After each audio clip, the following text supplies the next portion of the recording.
अस्सलामुअलैकुम वरहमतुल्लाहि वबरकातुहू। मेरा वीज़ा आ चुका था और मैं बहुत परेशान था। अम्मा के रहने का बंदोबस्त नहीं हो रहा था। मेरी मंगेतर का मैसेज आया और हम दोनों उसी वक्त ओल्ड होम चले गए।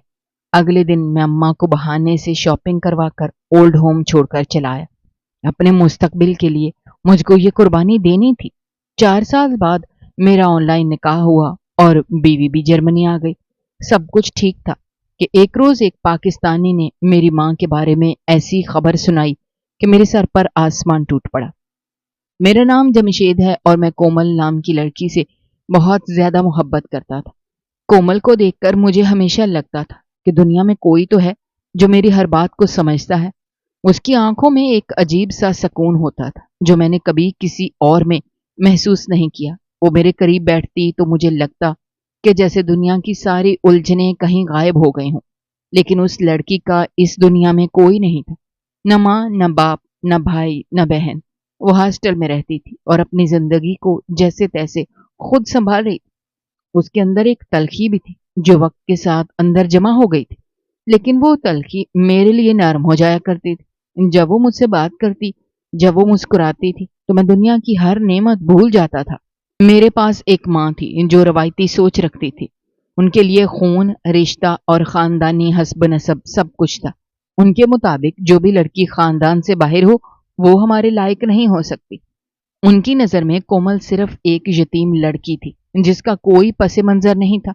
माँ ने कई बार मुझसे कहा कि मैं किसी अच्छी शरीफ लड़की से शादी करूं जो खानदान से हो।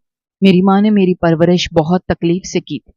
उन्होंने मेरे लिए अपनी जिंदगी का हर लम्हा कुर्बान किया और अब मैं उनकी मर्जी के खिलाफ जाकर शादी करता तो ये उनके दिल को तोड़ने जैसा होता। लेकिन दूसरी तरफ कोमल थी जो मेरे लिए पूरी दुनिया बन चुकी थी। मैं एक अजीब कश्मकश में मुब्तला हो चुका था। मैं मर्द था और कमाने वाला मर्द। अगर मैं चाहता तो जबरदस्ती शादी कर लेता, लेकिन मैं अपनी माँ को दुख नहीं देना चाहता था। दूसरी तरफ कोमल का अंदाज भी बदल चुका था। वो अक्सर कहती थी कि अगर तुम मुझे अच्छे माहौल में नहीं रख सकते तो फिर मैं अपनी हंसी खुशी से भरी हुई जिंदगी को क्यों खराब करूं। मैं तुमसे मोहब्बत जरूर करती हूँ, लेकिन मोहब्बत रोटी नहीं बनाती।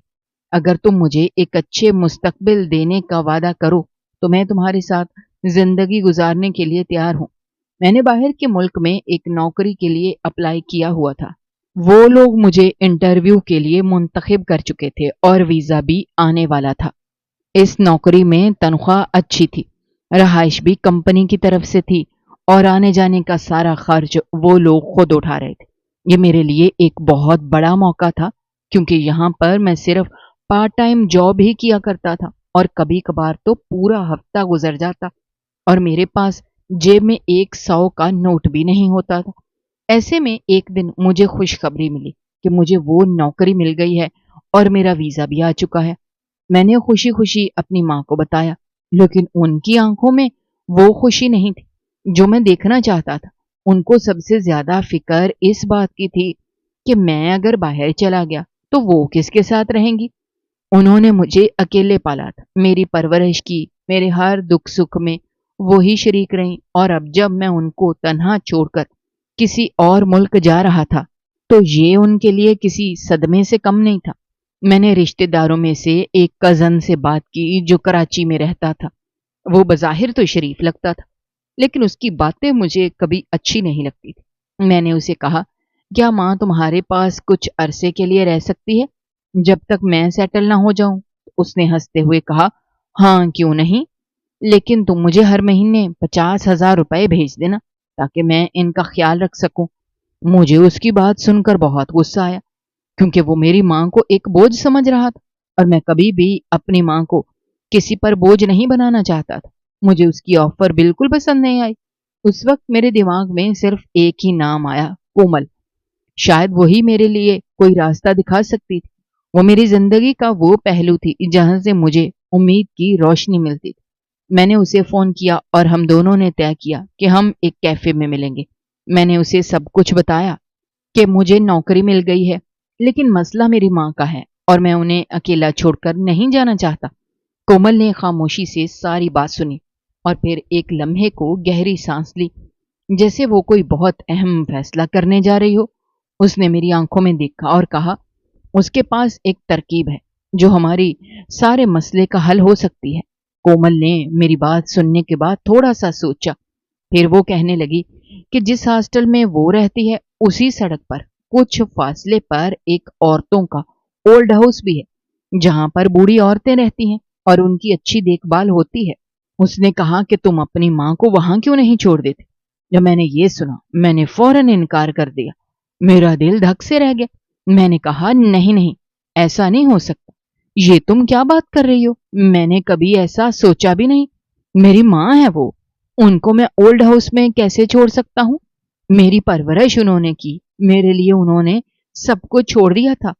वो मेरी हर तकलीफ में मेरे साथ खड़ी रहीं, और अब जब मुझे एक अच्छा मौका मिला है तो मैं उनको तन्हा किसी अजनबी जगह पर कैसे छोड़ दूं? कोमल मेरी तरफ देखती रही और फिर बहुत नरमी से बोली कि इसमें परेशान होने की क्या जरूरत है।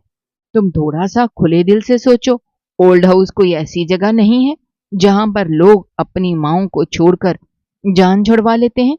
कुछ लोग वाकई मजबूरी में ऐसा करते हैं और उनकी नीयत बुरी नहीं होती। वहां पर तुम्हारी माँ जैसी औरतों के लिए एक बहुत अच्छा माहौल होता है। उनको अपनी उम्र की औरतें मिलती हैं जिनके साथ वो बैठकर बातें कर सकती हैं। अपने जैसे लोगों में रहने से दिल को सुकून मिलता है और वो खुद को अकेला महसूस नहीं करती। वो एक दूसरे के दुख दर्द की साथी बन जाती हैं। उनकी इबादत करने की आजादी होती है। उनके पास वक्त ही वक्त होता है। वो चाहें तो सारा दिन नमाज पढ़े या तिलावत करें। खाने पीने की फिक्र नहीं करनी पड़ती क्योंकि वहां पर पका पकाया खाना मिलता है। उनके कपड़े धुले होते हैं, बिस्तर साफ होता है, दवा वक्त पर दी जाती है, वॉक करने के लिए जगह होती है, दुआ करने के लिए जगह होती है। सबसे अहम बात यह कि वहां का स्टाफ उनके साथ अच्छा सलूक करता है। मैं खामोश हो गया। मैंने कभी इस जाविये से नहीं सोचा था। मेरे जहन में सिर्फ ये था कि ओल्ड हाउस का मतलब है अपनी माँ को तन्हा छोड़ देना। लेकिन कोमल ने मुझे एक दूसरा रुख दिखाया था। वो एक समझदार लड़की थी। वो जानती थी कि कैसे किसी के दिल को काबू में लाना है। वो जानती थी कि मेरे लिए माँ सब कुछ है। वो इसी पहलू से बात कर रही थी। उसने कहा, कल हम लोग वहां चलेंगे, माहौल देखेंगे, अगर अच्छा लगा तो बात करेंगे और उनसे पूछेंगे कि वो महीने के कितने पैसे लेते हैं। वो ये भी कहने लगी कि तुम्हारा कजन तो तुमसे महीने के 50,000 रुपए मांग रहा है सिर्फ मां को रखने के लिए, और वो भी यकीन से नहीं कह सकता कि वो उनका कितना ख्याल रखेगा। लेकिन वहां पर महीने के 50,000 तो नहीं लगेंगे और तुम्हारी मां का ख्याल भी अच्छे तरीके से रखा जाएगा। मेरे दिल में एक कश्मकश फिर से जाग उठी। मुझे एक तरह मां का चेहरा याद आ रहा था जो हमेशा मेरे साथ रहा। दूसरी तरफ कोमल की बातें थीं जो मेरे दिल को सुकून दे रही थीं। मेरे दिल में ये ख्याल भी बार बार आ रहा था कि अगर कोमल मुझसे शादी के लिए राजी हो जाए तो मैं कम से कम उसे अपने साथ रख सकता हूँ और अपनी माँ को भी तन्हा ना छोड़ना पड़ेगा। फिर बाद में जब सब कुछ ठीक हो जाएगा तो मैं दोनों को अपने साथ बाहर ले जाऊंगा। लेकिन कोमल का कहना था, जब तक मेरी पक्की नौकरी नहीं लगती वो मुझसे निकाह नहीं करेगी। वो खुद भी एक खुददार लड़की थी, उसे भी अपनी सेफ्टी की फिक्र थी, या शायद वो मुझसे कुछ चालाकियां भी कर रही थी क्योंकि वो ये सब कुछ बहुत सोच समझ कर रही थी। लेकिन मैं उसे दिल से चाहता था और उसी के साथ अपनी जिंदगी गुजारना चाहता था। मैं शायद मोहब्बत के साथ साथ एक ऐसा सहारा भी ढूंढ रहा था जो मेरे साथ जिंदगी के हर मोड़ पर खड़ा रहे। कोमल मेरे लिए वो सहारा बन सकती थी। मुझे ऐसी ही लड़की चाहिए थी जो मेरे साथ कंधे से कंधा मिलाकर चले, जिसके आगे पीछे कोई ना हो, ताकि वो सिर्फ मेरी हो और वो भी कमाती हो, ताकि हम दोनों मिलकर अपना मुस्तकबिल बेहतर बना सकें, मेरी माँ का भी ख्याल रख सकें और अपनी जिंदगी को आगे लेकर जा सकें। कोमल की बातें सुनकर मैं आहिस्ता आहिस्ता उसी की सोच का कायल होता जा रहा था और उसके कहने पर मैंने सोच लिया कि अगले दिन हम इस ओल्ड हाउस का विजिट करेंगे और फिर देखेंगे कि क्या वाकई वहां मां को रखा जा सकता है या नहीं। अगले दिन मैं और कोमल उस ओल्ड हाउस का विजिट करने निकले। सूरज हल्की रोशनी के साथ निकला हुआ था, मौसम भी खुशगवार था। हम एक रिक्शे में बैठकर वहां पहुंचे। हॉस्टल से वो जगह ज्यादा दूर नहीं थी, बस 15-20 मिनट की मुसाफत पर वाक़या थी। जब हम वहां पहुंचे तो बाहर से देखने में तो वो किसी दरमियाने दर्जे के होटल जैसा लग रहा था। साफ सुथरी बिल्डिंग थी। गेट पे चौकीदार बैठा हुआ था। जिसने हमसे आने का मकसद पूछा तो कोमल ने कहा कि विजिट करना है। इजाजत मिली तो हम अंदर चले गए। अंदर दाखिल होते ही सामने एक साफ सुथरा सा कॉरिडोर था, जहां दीवारों पे खुशनुमा तस्वीरें लगी हुई थी। एक तरफ बैठने का इलाका था, जिसमें कुछ बूढ़ी औरतें बैठकर तस्बीह पढ़ रही थीं और कुछ खामोशी से कम दीवार की तरफ देख रही थीं। अंदर का माहौल बहुत पुरसकून था। एक कमरे में 2 औरतें रह रही थीं। हर कमरे में एक अलमारी, एक पलंग और खिड़की के साथ पर्दा लगा हुआ था। फर्श बिल्कुल साफ सुथरा था। पंखे चल रहे थे और हवा का गुजर भी मुनासिब था। गुसलखाने अलग से बने हुए थे, जो रोज साफ किए जाते थे। नमाज के लिए अलग से छोटा सा हॉल बना हुआ था, जहां कारपेट बिछी हुई थी। जायनमाज रखी हुई थी। कुरान पाक भी शेल्फ में तरतीब से रखे थे। बाहर एक छोटा सा बगीचा भी था, जहां चंद औरतें पौधों को पानी दे रही थीं। कोई घास की सफाई कर रही थी तो कोई बस बेंच पर बैठी धूप सेक रही थी। एक मुलाजमा हमें लेकर घूम रही थी और सब कुछ दिखा रही थी। उसने कहा कि महीने में 4 दफा डॉक्टर आता है, सबका चेकअप करता है। जो बीमार हों उनके लिए दवा अलग से तजवीज की जाती है। जो नजर से कमजोर हों उनके लिए ऐनक बनवाई जाती है और जो सुन नहीं सकते उनके लिए मखसूस आलात का बंदोबस्त भी होता है। खाना हम बहुत साफ सुथरे तरीके से बनाते हैं। दिन में 3 वक्त खाना दिया जाता है। नाश्ता, दोपहर का खाना और रात का खाना। सबका टाइम मुकर्रर है। महीने के सिर्फ 18,500 रुपए चार्ज किए जाते हैं। ये सुनकर मेरे दिल को बड़ा सुकून मिला। मुझे लगा ये जगह मेरी माँ के लिए बुरी नहीं है और 18,500 रुपए मेरे लिए बहुत ज्यादा भी नहीं थे। मैंने फौरन फैसला कर लिया कि ये जगह मुनासिब है और यहाँ मेरी माँ महफूज रह सकती है। 50,000 देने से बेहतर था कि मैं यहाँ दे दूं और अपनी माँ को एक महफूज और पुरसकून माहौल में रखूं। लेकिन अब सबसे बड़ा मसला ये था कि माँ को यहाँ लाना और उनको ये बात समझाना कि वो यहाँ रहें, क्योंकि मैंने अब तक उनको कोमल के बारे में भी कुछ नहीं बताया था और ना ही ये बताया था कि मैं बाहर जा रहा हूँ। मैंने एक मंसूबा बनाया। एक दिन मैंने माँ से कहा कि हम शॉपिंग के लिए जा रहे हैं। वो खुश हो गई, क्योंकि वो बहुत कम बाहर निकलती थी। मैंने उनके लिए नए कपड़े भी खरीदे, उनको तैयार करके साथ लिया और ओल्ड हाउस के दरवाजे पर ले जाकर कहा, थोड़ी देर यहाँ बैठते हैं, क्योंकि काफी थक गए हैं। वो थोड़ा हैरान हुई, लेकिन मान गई और मैंने उनको एक सोफे पर बिठा दिया और अंदर चला गया। ओल्ड हाउस वालों को पहले ही सारा सामान भिजवा चुका था। मैंने अंदर जाकर कहा, मैं अपनी माँ को कुछ नहीं बता सकता, क्योंकि वो मुझे जाने नहीं देंगी। आप उनको आराम से संभाल लेना और उनसे मोहब्बत से पेश आना। उन्होंने कहा, यही तो हमारा काम है, हम देख लेंगे, आप फिक्र ना करें। मैंने एक बार पलट कर माँ की तरफ देखा। वो बाहर बैठकर मेरे इंतजार में थीं। उनकी आंखों में बेखबरी थी, लेकिन चेहरे पर इत्मीनान था।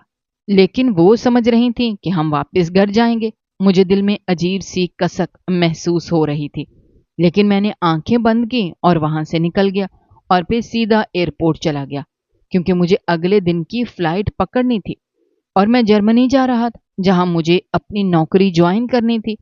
कोमल ने शुरू से ही कहा था कि वो मुझसे निकाह नहीं करेगी जब तक मेरी नौकरी पक्की नहीं हो जाती और मैं सेट नहीं हो जाता। उसका कहना था कि वो अकेली है और उसने जिंदगी के सारे फैसले खुद किए हैं। वो इतनी आसानी से किसी पर एतबार नहीं कर सकती, इसलिए वो हर बात को नाप तोल कर देखती है। उसने कहा कि शादी एक बड़ा फैसला है और वो बगैर सोचे समझे कोई कदम नहीं उठा सकती। मुझे उसकी बातें समझ आती थी, کیونکہ اگر ایک اکیلی لڑکی احتیاط نہ کرے گی تو پھر کون کرے گا؟ میں جرمنی پہنچا تو شروع میں حالات آسان نہیں تھے۔ وہاں کا موسم مختلف تھا، لوگ مختلف تھے، زبان مختلف تھی۔ میں نے شروع میں چھوٹے موٹے کام کیے، ایک ساتھ دو دو جگہوں پر کام کیا، کبھی ریسٹورانٹ میں پلیٹیں دھوتا، کبھی گودام میں سامان اٹھاتا۔ رفتہ رفتہ میں نے جرمن زبان بھی سیکھ لی اور اپنی محنت سے ایک کمپنی میں مستقل نوکری حاصل کر لی۔ پھر میں نے رہنے کے لیے ایک اچھی سی کالونی میں چھوٹا سا فلیٹ تلاش کیا جہاں کرایہ مناسب تھا۔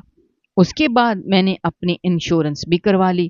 کچھ عرصے بعد ایک پرانی لیکن اچھی حالت میں گاڑی بھی لے لی۔ سیکنڈ ہینڈ تھی لیکن میرے لیے ایک نعمت سے کم نہیں تھی۔ 4 سال کی مسلسل محنت کے بعد جب میرے حالات بہتر ہو گئے، میں نے کومل کو پیغام بھیجا کہ اب وہ میری شرطوں کے مطابق سب کچھ مکمل ہو چکا ہے تو کیا وہ مجھ سے شادی کرے گی؟ کومل نے نکاح کے لیے حامی بھر لی۔ ہم نے آن لائن نکاح کر لیا۔ نکاح کے بعد وہ اپنے ساتھ سب کچھ تیار لے کر آئی۔ اس کا ویزا بھی پہلے سے تیار تھا۔ وہ جرمنی آ گئی اور جس دن وہ پہنچی اسی دن میں نے اس سے کہا کہ آج تم میری دلہن ہو، آج ہماری شادی کی پہلی رات ہے۔ وہ تیار ہو گئی اور ہم دونوں نے اپنے نکاح نامے کو رجسٹرڈ بھی کروا لیا اور اب ہم دونوں قانونی طور پر میاں بیوی تھے۔ ان 4 سالوں میں نے ماں کو اس لیے فون نہیں کیا تھا کہ اگر فون کرتا تو وہ مجھے بلانے لگتیں، ضد کرتیں اور پھر میرے لیے سب کچھ چھوڑنا مشکل ہو جاتا تھا۔ سچ کہوں تو میں اپنی زندگی میں اس قدر مصروف ہو گیا تھا کہ میرے پاس وقت ہی نہیں ہوتا تھا۔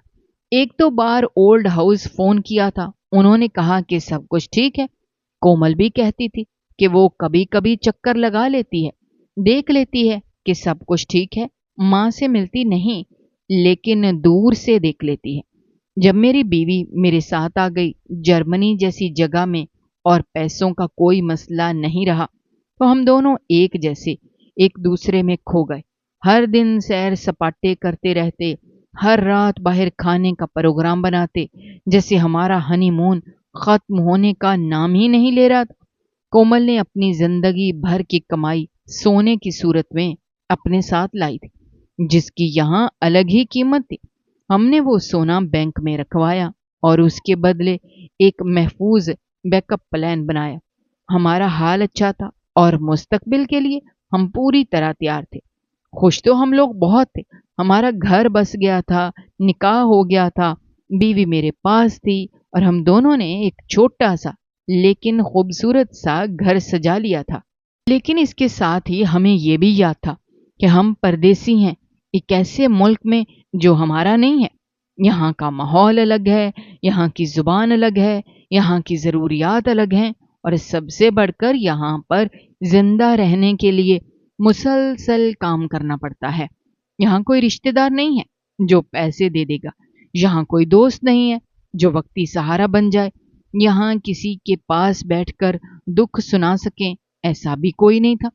پہلے میں اکیلا رہتا تھا تو گزارا ہو جاتا تھا، کبھی کبھی کچھ کھا لیتا تھا، کبھی نہیں کھاتا تھا، فریج میں رکھا ہوا پرانا سلاد کھا لیا، کبھی صرف بریڈ پر گزارا کر لیا، چائے پی اور سونے چلا گیا۔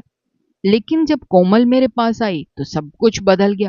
اس نے آ کر سب سے پہلے میرے چھوٹے سے فلیٹ میں کچن کا معائنہ کیا اور کہا، یہ کون سا کچن ہے؟ یہاں تو کچھ بھی نہیں ہے، مجھے یہ بھی چاہیے وہ بھی چاہیے۔ اسے ہر مسالہ، ہر سبزی، ہر گوشت، ہر پیکنگ والا سامان، ہر چیز کی ضرورت چاہیے تھی اور وہ سب کچھ صرف پیسوں سے آتا تھا۔ میں نے شروع میں بہت کوشش کی کہ اس کی ہر خواہش پوری کروں کیونکہ وہ میری بیوی تھی اور میں اسے خوش دیکھنا چاہتا تھا۔ لیکن جرمنی کوئی سستا شہر نہیں تھا۔ یہاں کا کرایہ الگ تھا، بجلی، پانی، گیس کے بل الگ تھے، کھانے پینے کا خرچہ اپنی جگہ، پیٹرول، انشورنس، دوائیاں اور دوسری چھوٹی موٹی چیزیں، سب کچھ ملا کر مہینے کے آخر میں حساب لگاتا تو پتہ ہی نہیں چلتا کہ پیسے کہاں گئے۔ شروع میں سب ٹھیک تھا کیونکہ میں نے کچھ پیسے جمع کر رکھے تھے، لیکن جیسے جیسے دن گزرتے گئے خرچے بڑھنے لگے، پیسے کم پڑنے لگے۔ کومل کی پہلے کوئی نوکری نہیں تھی، وہ گھر میں ہی رہتی تھی۔ پھر کافی کوشش کے بعد اسے ایک چھوٹی سی نوکری مل گئی، لیکن تنخواہ بہت کم تھی۔ جب میں نے اسے بتایا کہ یہ تو بہت تھوڑی ہے تو اس نے کہا کچھ نہ ہونے سے کچھ ہونا بہتر ہے، اور وہ بھی نوکری پر جانے لگی۔ اب ہم دونوں کام کرتے، دن بھر کی تھکن کے بعد گھر واپس آتے، کھانا کھاتے اور بس سوتے رہتے۔ زندگی ایک مشینی چکر میں پھنس گئی تھی، جیسے ہر دن ایک جیسا ہو گیا ہو۔ ہر صبح الارم کی آواز پر اٹھنا، ہر دوپہر کام کی تھکن میں گزارنا، ہر شام میٹرو میں ایک دوسرے سے الگ الگ آنا، اور پھر رات کو چپ چاپ کھانا کھا کر سونا۔ شروع میں تو ہم دونوں بہت خوش تھے، لیکن پھر ہمارے درمیان جھگڑے بھی ہونے لگے۔ کومل اکثر کہتی تھی کہ تم مجھے یہاں کیوں لے کر آئے ہو؟ اگر اتنی ہی محنت کرنی تھی تو پاکستان میں ہی کر لیتے، کم از کم وہاں اپنے لوگ تو تھے۔ میں اسے سمجھاتا کہ پاکستان میں اگر ہم پر مشکل آتی تو ہم کسی سے ادھار بھی مانگ سکتے تھے، یہاں کون دے گا؟ ہم مسلمان ہیں اور ہمیں ویسے ہی الگ نظروں سے دیکھا جاتا ہے۔ یہ لوگ ہم پر اعتبار نہیں کرتے، ہمیں مشکوک سمجھتے ہیں۔ یہاں کا نظام بھی ہمارے لیے نہیں ہے، تم چاہو تو ابھی واپس چلتے ہیں۔ کومل غصے سے کہتی، میں واپس نہیں جاؤں گی، میں نے بڑی مشکل سے یہ زندگی بنائی ہے، میں اسے چھوڑ کر کہیں نہیں جاؤں گی۔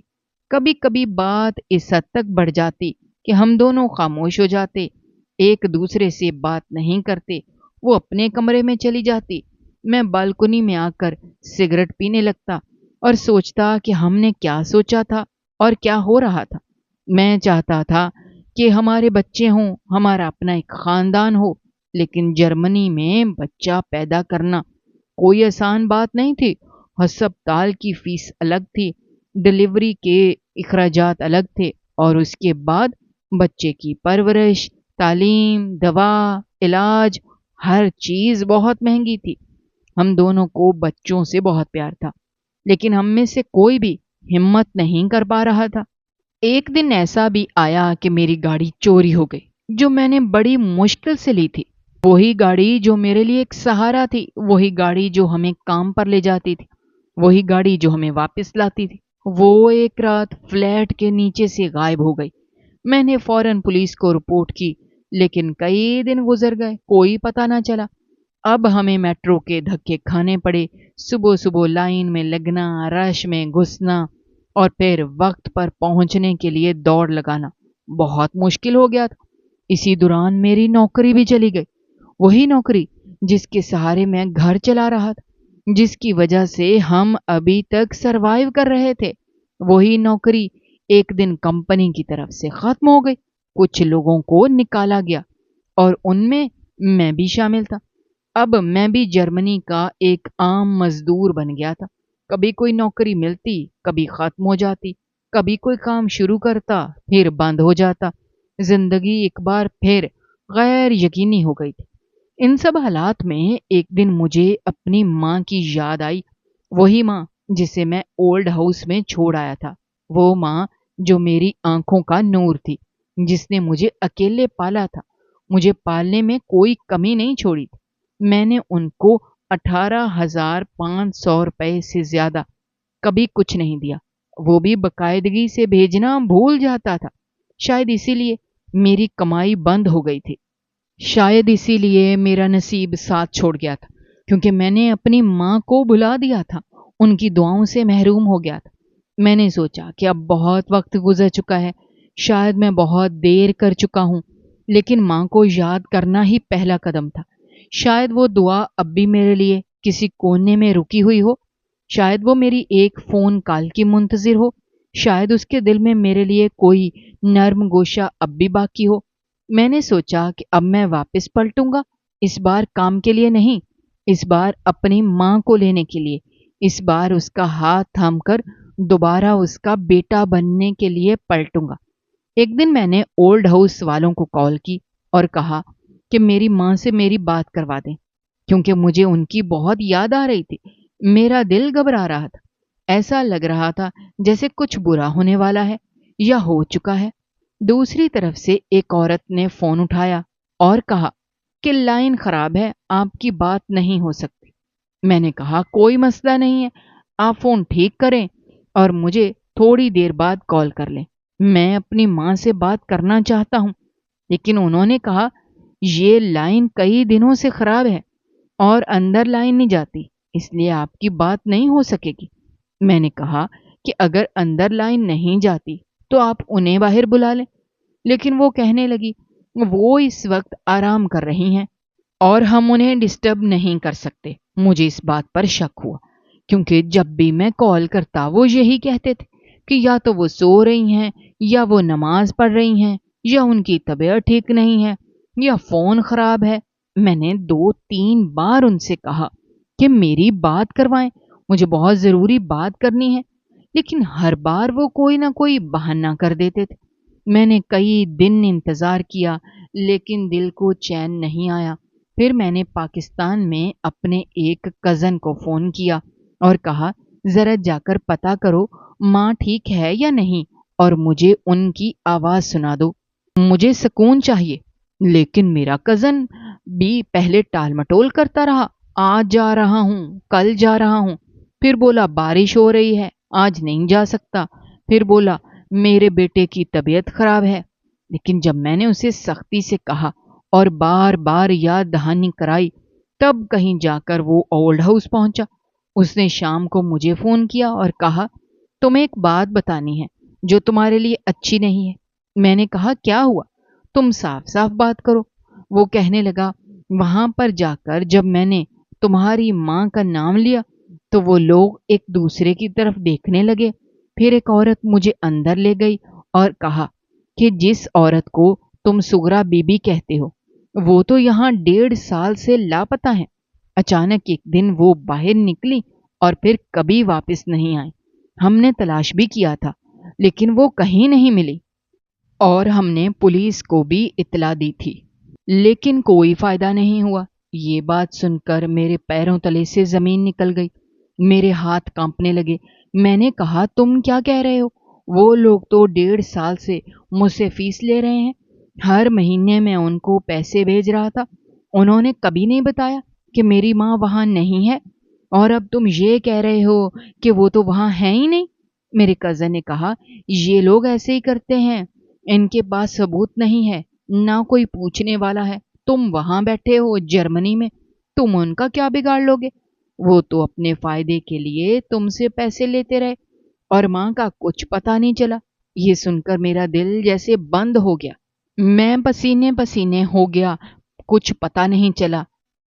मुझे लगा शायद यही मेरी सजा है जो मुझे मिल रही है, क्योंकि मैंने अपनी माँ को छोड़ दिया था, उनकी दुआ नहीं ली, उनकी खिदमत नहीं की, और अब वो लापता हो चुकी हैं। पता नहीं जिंदा भी हैं या मर चुकी हैं। उनको भूख लगी होगी, किसी ने उन पर जुल्म किया होगा, उनकी आंखों पर क्या गुजरी होगी जब उन्हें अंदाजा हुआ होगा कि उनका बेटा उन्हें छोड़ गया है और अब कभी पलट कर नहीं आएगा। मैं फौरन अपने फ्लैट आया, सारे कागजात समेटने लगा। मैंने फैसला कर लिया था कि मुझे अब जर्मनी नहीं रहना, मुझे वापस जाना है और अपनी माँ को ढूंढना है, चाहे वो जहां भी हो। मैं उन्हें तलाश करूंगा, उनके कदमों में बैठकर उनसे माफी मांगूंगा, उनके जख्मों पर मरहम रखूंगा, उनके बूढ़े हाथ थामकर उन्हें बताऊंगा कि बेटा वापस आ गया है। मैंने कोमल से बात की और कहा माँ लापता हो गई है, हमें वापस जाना होगा। वो मुझे हैरत से देखने लगी और बोली कि अगर तुम्हारी माँ लापता हो गई है तो ये कोई इतनी बड़ी बात नहीं है, हम अपनी सारी मेहनत छोड़ दें, यहाँ तो जिंदगी बसने में बरसों लगते हैं, हमने अपना सब कुछ इस घर में लगाया है, अब तुम कह रहे हो कि छोड़कर वापस चले, मैं ये सब नहीं कर सकती। मैंने कहा तुम्हें मेरी माँ की कोई फिक्र नहीं, तुम्हें उनकी आंखों में उतरती बेबसी नजर नहीं आती, वो माँ जिसने मेरे लिए सब कुछ कुर्बान किया, मैं उसे कैसे छोड़ दूं। मैं जा रहा हूं, तुम साथ चलोगी या नहीं। कोमल ने साफ लफ्जों में कहा नहीं, मैं ये सेटअप खराब नहीं कर सकती, तुम जाना चाहते हो तो जाओ, मैं तुम्हें कुछ पैसे दे देती हूँ, तुम अपनी माँ को तलाश करो, उनका इंतजाम वहीं करके वापस आ जाना। हम दोनों के दरमियान बहुत शदीद लड़ाई हुई, ہم ایک دوسرے کو الزامات دینے لگے۔ میں نے کہا تم خود غرض ہو، تمہیں صرف اپنے فائدے سے مطلب ہے۔ وہ چیخنے لگی اور بولی میں نے بھی سب کچھ چھوڑا تھا، یہاں آنے کے لیے میں نے بھی قربانی دی ہے، لیکن اب میں واپس نہیں جاؤں گی۔ میں یہاں کی شہری بن چکی ہوں، مجھے یہاں کی زندگی پسند ہے اور میں اسے چھوڑ کر نہیں جاؤں گی۔ اس لڑائی کے بعد میں چپ ہو گیا۔ میں نے سامان سمیٹا، کچھ پیسے بچائے، کچھ چیزیں بیچ دیں، جو ملا وہ لے لیا اور پاکستان کا ٹکٹ بک کرا لیا۔ کومل آخری وقت تک میرے ساتھ ناراض تھی۔ وہ کہہ رہی تھی تم خود غرض ہو، تم اپنے فیصلے مجھ پر تھوپتے ہو، تمہیں صرف اپنی ماں کی فکر ہے۔ لیکن تم نے کبھی مجھ سے پوچھا کہ میری ماں کیسی تھی، میرا کیا بچپن تھا، میں کیا جھیلی ہوں؟ میں نے کچھ نہیں کہا۔ میں نے بس اس کا چہرہ دیکھا اور دل میں کہا شاید میں واقعی خود غرض ہو چکا ہوں، لیکن میں یہ خود غرضی اپنی ماں کے لیے کر رہا ہوں۔ شاید یہی میری آخری امید ہے، اور اگر میں نے یہ نہ کیا تو میں اپنی باقی زندگی کبھی چین سے نہیں گزار سکوں گا۔ میں نے جہاز میں بیٹھتے وقت صرف ایک دعا مانگی، یا اللہ میری ماں کو محفوظ رکھنا، میں آ رہا ہوں ان کے قدموں میں بیٹھنے کے لیے اور ان سے معافی مانگنے کے لیے۔ میرے دل میں کہیں نہ کہیں یہ بات تھی کہ شاید میری ماں کسی رشتہ دار کے گھر چلی گئی ہو، ناراض ہو کر خاموشی اختیار کر لی ہوگی اور مجھ سے رابطہ نہیں کر رہی ہوگی۔ ویسے بھی ان کے پاس میرا جرمنی والا نمبر کہاں سے آتا؟ میں نے تو کبھی انہیں وہ نمبر دیا ہی نہیں تھا۔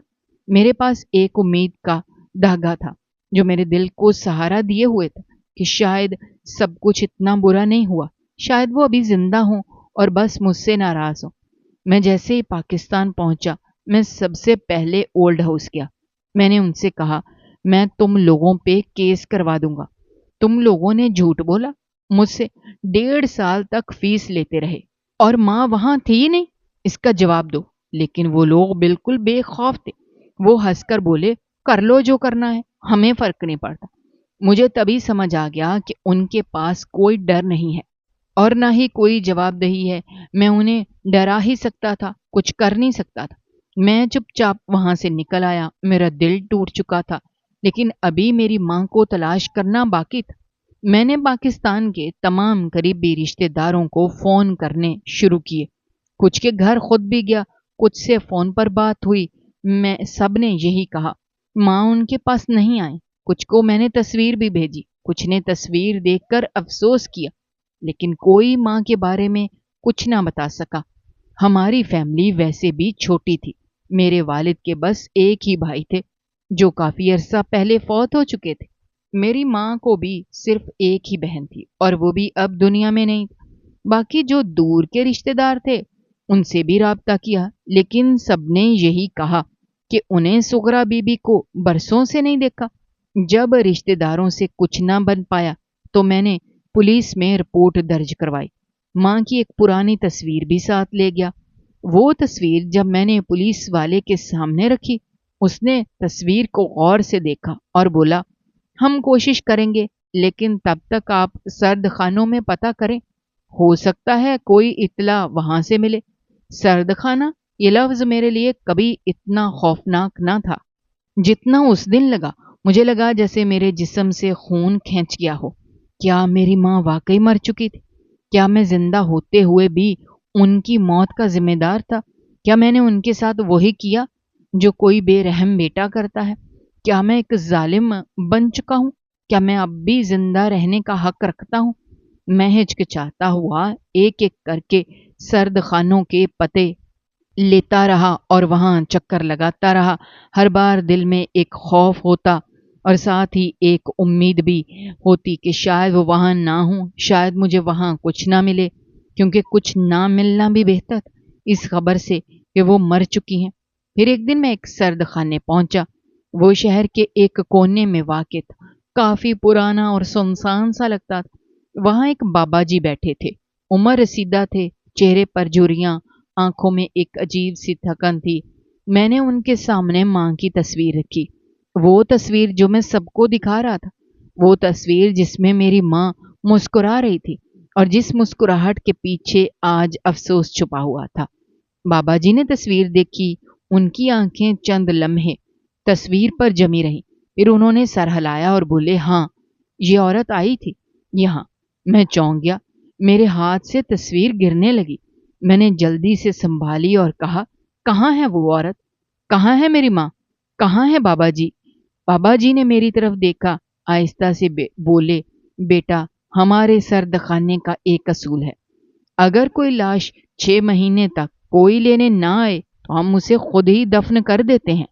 یہ سن کر جیسے میرے جسم کی ہڈیوں سے جان نکل گئی، میرے حلق میں کانٹے اگ گئے، میرے اندر جیسے ایک طوفان اٹھا اور میں ٹوٹنے لگا۔ میں نے پوچھا، آپ کو معلوم ہے وہ کہاں دفن ہوئی ہیں؟ بابا جی نے ایک رجسٹر کھولا، صفحے پلٹنے لگے، پھر انہوں نے انگلی سے ایک نمبر کی طرف اشارہ کیا اور کہا، ہم نے ان کی لاش کو لاوارث سمجھ کر دفن کر دیا تھا۔ قبرستان میں لاوارثوں کا ایک علاقہ ہے، وہاں قبر نمبر 367، وہاں ان کو دفن کیا گیا ہے۔ میں نے ان سے پوچھا کہ آپ کو کچھ معلوم ہے وہ کس حالت میں یہاں آئی تھی؟ بابا جی نے تھوڑا جھک کر کہا، بہت بری حالت میں تھی، بالکل ہڈیوں کا ڈھانچہ تھی۔ کیا ہوا تھا ہمیں معلوم نہیں، لیکن ان کی لاش ہمیں کوڑے کے ڈھیر سے ملی تھی۔ کوئی اطلاع دینے والا نہیں تھا، نہ ہی کوئی شناختی کاغذ ملا تھا۔ ان کے کپڑے پھٹے ہوئے تھے، جسم پر زخموں کے نشان تھے۔ میری آنکھیں بھر آئیں، میں وہاں کھڑا نہ رہ سکا، میرے قدموں میں جیسے بوجھ بڑھ گیا تھا۔ میں دیوار کا سہارا لے کر کھڑا ہوا، دل چاہا زمین پھٹے اور میں اس میں سما جاؤں، کیونکہ اس سے زیادہ شرمندگی کا لمحہ شاید کوئی اور نہیں ہو سکتا۔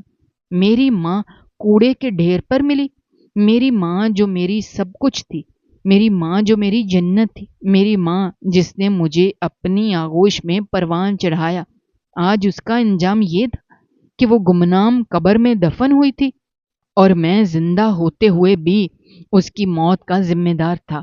میں وہاں سے بھاری قدموں کے ساتھ نکلا، قبرستان کی طرف چل پڑا۔ راستے میں جو لوگ مجھے ملے وہ سب معمول کے مطابق اپنی زندگی میں مگن تھے۔ کسی کو خبر نہ تھی کہ ایک شخص اپنی ماں کے لاوارث ہونے کی سزا کاٹنے جا رہا ہے۔ مجھے ایسا لگ رہا تھا جیسے ہر دیوار مجھ پر ہنس رہی ہو، ہر سایہ مجھے تانا دے رہا ہو، ہر قدم مجھے میرے گناہ کا احساس دلا رہا ہو۔ جب میں قبرستان پہنچا اور قبر نمبر 367 کے سامنے کھڑا ہوا، میں نے دیکھا وہاں ایک چھوٹی سی مٹی کی ڈھیری تھی، جس پر کوئی نام نہ تھا، کوئی کتبہ نہ تھا، کوئی پھول نہ تھا، کوئی دعا نہ تھی۔ وہاں بس ایک بے نام وجود دفن تھا، جو میری ماں دفن تھی، میری جنت دفن تھی، میری دعاؤں کا وسیلہ دفن تھا، میری زندگی کی روشنی دفن تھی۔ اور میں خاموشی سے کھڑا تھا، جیسے سب کچھ کھو چکا ہو، جیسے اب کچھ بھی باقی نہیں بچا۔ میں وہیں بیٹھ گیا اور اپنی پیشانی اس مٹی سے لگا دی جو اب میری ماں کی آخری نشانی تھی۔ دل ہی دل میں کہا، ماں مجھے معاف کر دو، میں بہت برا بیٹا نکلا، میں نے تمہیں چھوڑ دیا، میں تمہیں بھول گیا، اور اب جب یاد آیا تو بہت دیر ہو چکی تھی۔ ماں مجھے معاف کر دو۔ میں نے ماں کی قبر وہاں لوارثوں کے قبرستان سے ہٹوا کر شہر کے دوسرے بڑے قبرستان میں منتقل کروائی۔ وہ قبرستان زیادہ صاف ستھرا تھا، وہاں پر روز لوگوں کا آنا جانا ہوتا تھا۔ وہیں پر ایک پرانے برگد کے درخت کے نیچے ایک جگہ خریدی۔ میں نے سوچا یہ درخت گرمیوں میں سایہ دے گا، پرندے چہچہائیں گے، ہوا چلے گی، میری ماں کو سکون ملے گا۔ مجھے بتایا گیا اس جگہ کے الگ پیسے ہوں گے۔ میں نے کہا چاہے جتنے پیسے لگیں، لیکن مجھے وہی جگہ چاہیے۔ میں نے قبر کے لیے نئی کچی مٹی ڈلوائی، اس پر سفید سنگ مرمر کا کتبہ لگوایا، اس پر ماں کا نام لکھوایا، سال پیدائش اور سال وفات بھی لکھوایا۔ لیکن میں نے تاریخ وفات اپنے اندازے سے لکھی، کیونکہ اصل دن تو کسی کو معلوم ہی نہیں تھا۔ کتبے پر ایک چھوٹا سا جملہ بھی لکھوایا، جس میں لکھا تھا، یہ وہ ماں ہے جس نے اکیلے بیٹے کو پال پوس کر جوان کیا اور آخر میں تنہا دنیا سے چلی گئی۔ کتبے پر لکھی ہر بات میرے سینے پر تیر کی طرح لگتی تھی۔ مجھے ایسا لگ رہا تھا جیسے میں ہر حرف کے ساتھ معافی مانگ رہا ہوں، ہر لفظ میرے لیے سزا بن گیا ہے۔ جب قبر مکمل ہو گئی، درخت کے نیچے وہ مٹی نئی نئی پڑی ہوئی تھی۔ میں پہلی بار سکون سے بیٹھا، کچھ دیر وہیں بیٹھا رہا۔ میں نے آنکھیں بند کی اور دعا کرنے لگا۔ میں نے کہا، ماں اگر میری آواز اس مٹی کے نیچے سن سکتی ہو تو مجھے معاف کر دینا۔ मैंने बहुत बुरा किया, मैंने तुम्हें छोड़ दिया, मैंने तुम्हारी आंखों में आंखें डालकर झूठ बोला, मैंने तुम्हें एक अजनबी जगह में अकेला छोड़ दिया। मैं इस लायक नहीं हूं कि तुम मुझे अपना बेटा कहो, लेकिन तुम ही मेरी वाहिद दुआ हो, तुम ही मेरा वाहिद सहारा हो। उस वक्त वहां एक उम्र रसीदा शख्स जो शायद वहां अक्सर आता था, मेरे पास आया और कहने लगा, बेटा, कब्रें दरख्तों के नीचे बनाने से कुछ नहीं होता। कब्र का हाल मुर्दा ही जानता है। अगर सकून देना है तो माँ बाप की जिंदगी में उनकी खिदमत करो। कब्रों पर आकर रोना धोना और कतबे लगवाना, ये सब दिखावा है। माँ बाप को तब याद करो जब वो जिंदा हों, क्योंकि जब वो चले जाते हैं फिर सिर्फ नदामत बचती है और वो सारी जिंदगी इंसान को जलाती रहती है। ये बात सुनकर मैं और भी टूट गया। मुझे लगा जैसे उस शख्स ने मेरे दिल की सारी हकीकत जान ली है। मैंने सर झुका लिया और कुछ ना कहा। मैं वहीं बैठा रहा उस कब्र के पास और दुआ करता रहा, रोता रहा, दिल में सोचता रहा, मैंने कैसे एक औरत को मोहब्बत के नाम पर अपनी माँ से बड़ा समझ लिया और उसके कहने पर अपनी माँ को धोखा दे दिया और छोड़ दिया। और आज मैं अपनी माँ के कब्र के सिवा कुछ नहीं रखता। मैंने उस दिन फैसला किया कि मैं अब वापस जर्मनी नहीं जाऊंगा। मेरा जीना मरना यही है। मेरी माँ यहाँ दफन है। मैं रोज कब्र पर जाऊंगा, रोज माफी मांगूंगा। शायद मेरी माँ के दिल की किसी तह में मेरे लिए माफी छुपी हो, या शायद उनकी रूह मुझे माफ कर दे, शायद मेरी तौबा कबूल हो जाए। मैं दिन रात उदासी में रहता था। कभी माँ की बातें याद आती, कभी उनकी दुआएं, कभी उनके हाथ का खाना, कभी उनकी झिड़कियां, सब कुछ याद आता था। सीने में खालीपन महसूस होता। और उन्हीं दिनों एक दिन अचानक कोमल की कॉल आ गई। मैंने नंबर देखा तो हैरान रह गया। ये कॉल क्यों आई होगी? इतने दिन गुजर गए, उसने कभी हाल तक ना पूछा। मैंने कॉल उठाई तो वो कहने लगी, मुझे जिंदगी का दूसरा सहारा मिल गया है। मैं अब किसी और के साथ हूं। वो मेरी जिंदगी में सब कुछ बन चुका है। यहाँ पे लोग इन रिश्तों को इतनी अहमियत नहीं देते। तुम मुझे तलाक दे दो ताकि मैं आजाद हो जाऊं। मैंने जैसे ये सुना, मेरी आंखों के आगे अंधेरा छा गया। मेरे दिल में आग लग गई। मैंने एक लम्हा भी जाया किए बगैर कहा, तुम्हें तुम्हारी जिंदगी मुबारक हो। तुम्हें वो शहर, वो फ्लैट, वो गाड़ी, वो अंग्रेज मर्द, सब कुछ मुबारक हो। मैं तुम्हें आजाद करता हूं और तुम जैसी खुदगर्ज औरत का बोझ अपने सीने से उतार कर सकून का सांस लेना चाहता हूं। मैंने उसे वहीं फोन पर तलाक दे दी और हमेशा के लिए दिल से निकाल दिया। उसके बाद मैं बिल्कुल तन्हा हो गया। लेकिन इस तन्हाई में मुझे सिर्फ माँ का चेहरा नजर आता था। वो दिन जब वो मेरी उंगली पकड़ कर चलती थी, वो रातें जब वो मेरे लिए जागती थी, वो लम्हे जब वो मेरे लिए दुआएं मांगती थी, और वो वक्त जब मैंने उनको तन्हा छोड़ दिया। हर दिन एक सजा बन चुका था। मेरी जिंदगी एक पछतावा बन चुकी थी। मैं रोज जीता था, रोज मरता था। मैं रोज कब्र पर जाता, रोज माफी मांगता, लेकिन मेरे दिल का बोझ हल्का नहीं होता था, क्योंकि माँ की बद्दुआ जैसे मेरे ताक़ुब में चलती थी। हर दिन हर रात मुझे यही लगता था कि मेरी कमाई इसलिए रुकी, मेरी खुशियां इसलिए छिनी, मेरी बीवी इसलिए बेवफा निकली क्योंकि मैंने माँ की बद्दुआएं ली थीं। मैं अब भी उसी शहर में रहता हूँ, उसी घर में जहां माँ की यादें हर कोने में बिखरी हुई हैं। और वो कब्र जहां मैं रोज जाकर बैठता हूँ, मेरी जिंदगी अब सिर्फ तौबा है, नदामत है और एक ऐसी माफी की तलब है जो शायद मुझे कभी ना मिले।